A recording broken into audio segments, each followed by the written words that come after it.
Just a stone's throw from Nats Park, workers at Declaration expecting huge crowds come Thursday. It's going to be like standing room only, just people everywhere. Oh, I think it'll be a very excited crowd, full stadium, and lots of energy. Mark Stratner would know. He's gone to every opening game for the Nationals for 14 years. Bought my opening day swag so I could be here for opening day, and I can't wait. Fans buying tickets outside Nats Park.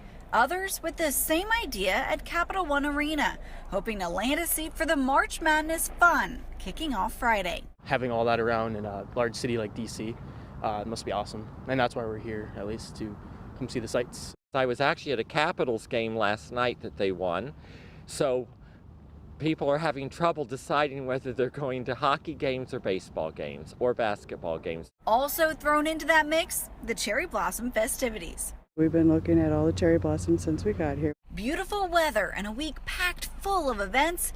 Some say the only strikeout could be traffic and parking. I take the subway or I walk, so I leave my car at home, and that's what people should do.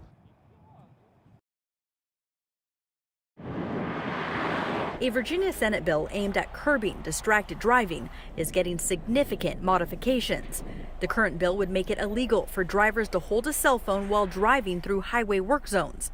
Governor Northam's new proposal would ban handheld phones altogether. The time is now to stop it. Joy Rowley has worked for the past 8 years to get people to put down their phones and concentrate on the road after a terrible loss in 2011. So my son was 19 when he was killed. He had just completed his freshman year of college. Kyle Rowley was on his way home from work one summer evening when a man crashed into him. In 2017, more than 26,000 Virginia crashes involved distracted drivers.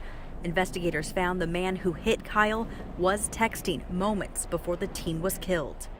I don't know if you can feel any worse than losing your kid. This week is his birthday, Friday, March 29th. He would have been 27, so March is a particularly difficult month for me. Pictures of her son as a young boy to his senior year in high school can be found around her house. This is what she has left and hopes the bill will pass to ban handheld cell phones so another parent won't feel the pain she does today. It's hard. It's very hard. It never goes away, really.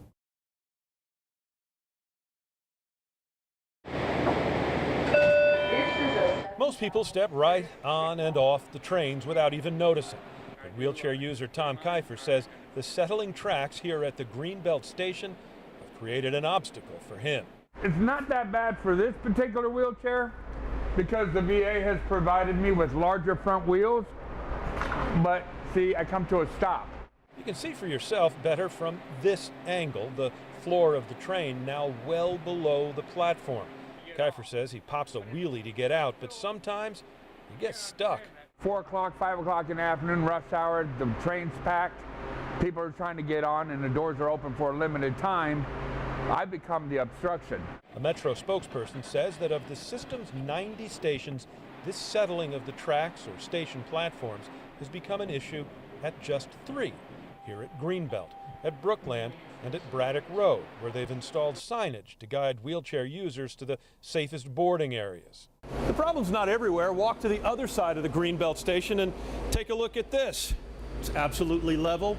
It's perfect. Metro saying that is the goal everywhere. Fixes for the stations are scheduled. Tom Kiefer says the sooner, the better.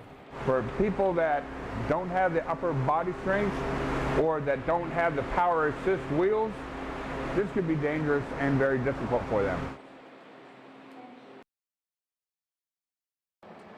At New York and Bladensburg today, a cop was busy going after no left turn violators headed east, headed west. And AAA's John Townsend, who watched with us. What we just saw was enforcement, visible, stern enforcement, and that's what we need.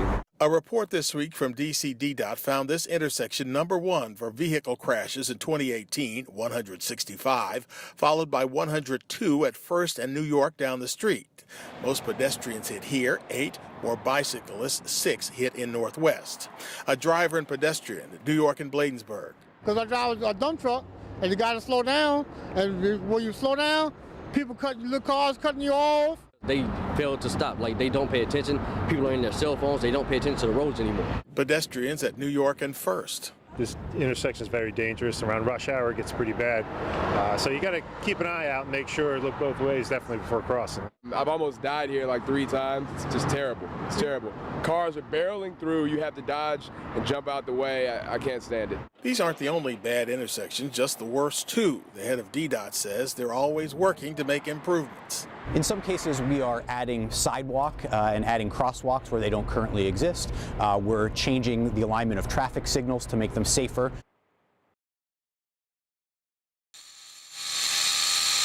In this Upper Marlboro stone yard, it is a daunting project. We have a really great team, though. a field of granite like giant puzzle pieces. All the stone from the south side of Arlington Memorial Bridge, and we've moved it here.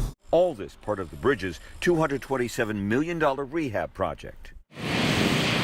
A deep cleaning of more than 2,300 granite pieces and 1,100 balusters or stone railings. Just atmospheric soiling can kind of do a number on stone.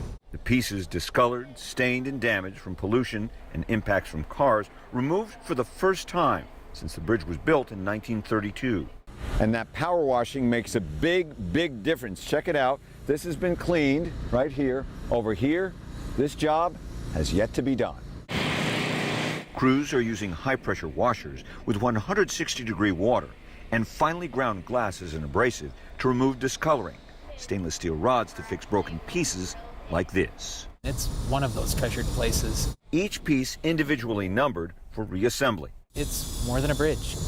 It's a monument to our nation's veterans, and it's a symbolic link between North and South. The Park Service says it hopes to clean, reassemble, and refit all these pieces onto the bridge by this fall. In the district, Richard Reeve, ABC 7 News.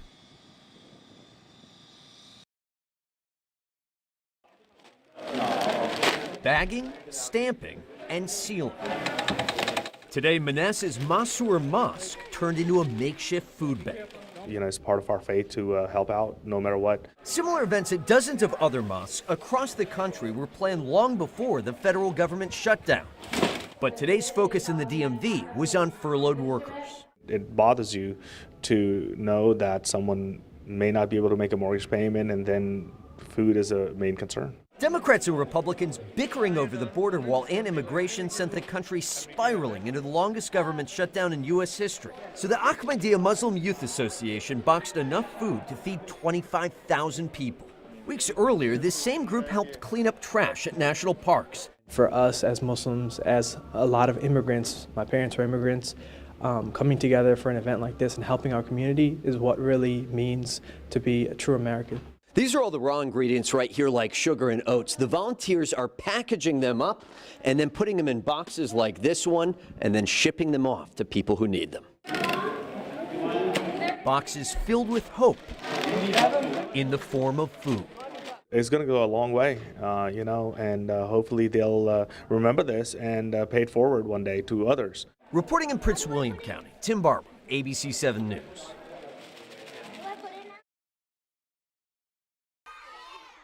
It's the best day ever. Food, fun, and first graders packed into a classroom to celebrate the end of Megan Roseberry's cancer treatments. There was even a surprise visit from a very special cow. The 7-year-old recently finished 27 months of cancer treatment and wanted Chick-fil-A chicken nuggets every step of the way. She ate it pretty much every day throughout her 2.5 years of treatment. For her family, it's the end to a long, hard journey. Doctor's appointments, hospital stays, and so it's been tough. It's been a long journey, a long road.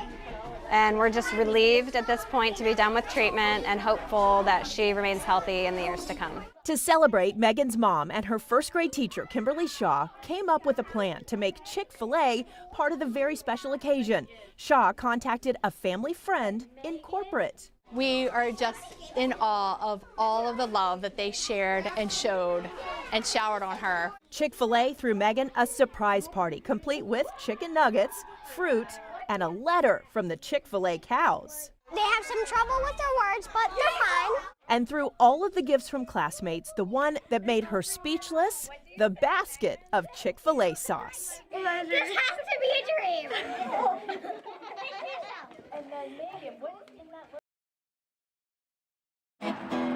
On Saturday night, they all go down to the Drunk Ass Rockin' joint town. All day long, folks came by to share and even sing memories of Hank Diedel's Tavern. I'm a real wild child. Go! Every Saturday night, you knew there was going to be a really good band there, and there was going to be some really wonderful people there, too. And everybody knew everybody else. It's like Cheers. Everybody knows your name, you know? You walk in the door and you're at home. As everything around it changed, right down to this part of Rockville becoming, to some, North Bethesda, customers say this place was frozen in time, and that was a good thing. You know, I started coming like 1969, but inside hadn't changed much since the first day I walked in. The building dated to 1916. Hank Diedel's Tavern opened in the 50s, famous for having Montgomery County's oldest beer and wine license. They had the oldest license in Maryland. They had the #1 license, the 001. Montgomery County Fire and Rescue believes the early morning fire was an accident. They think someone had been smoking and must have left behind a cigarette or something that caught fire on the front porch. It destroyed not just memories, Right there. I was sitting right there last night. but a place people still loved. I hope it comes back. I really do. But that's a long shot. We'll see, but I'm hoping it does. Master Police Officer Eric Runkles begins the maneuver by matching the speed of the simulated suspect vehicle. I'm just coming over and making gentle contact. Runkles' front fender touches the suspect car's rear fender, maintaining speed, no braking. It can be difficult at times, but you have to have patience. Then finally, Runkles turns his wheel, causing the other car to do a 180 and come to a complete stop. Make a decision about what you want to do and when you want to do it. And again, remain calm at all times. This is what is called the Precision Immobilization Technique, or PIT maneuver, a method used to stop suspects on the run. Here at the Fairfax County Police Department's Emergency Vehicle Operations Center, officers train how and when to initiate a PIT. The maneuver is definitely effective. It all boils down to using it at a safe time and place. Second Lieutenant Mike Shamblin, who supervises the facility, says the hardest part is getting officers used to the idea of actually touching another vehicle. Once we get over that kind of psychological hurdle for people, the PIT maneuver itself, it's not difficult. Your natural instinct is to not want to touch that vehicle, but you kind of force yourself to do it. The method was actually developed in Fairfax County in the mid-'80s and is now used by police departments across the country. Officers have to consider a host of factors, speed, weather, traffic, before deciding whether the PIT move is the right move. That is what a PIT maneuver looks like with one police vehicle and one suspect vehicle. Coming up at 5 o'clock, we're going to show you what it looks like with other vehicles on the road. In Chantilly, Jeff Goldberg, ABC 7 News.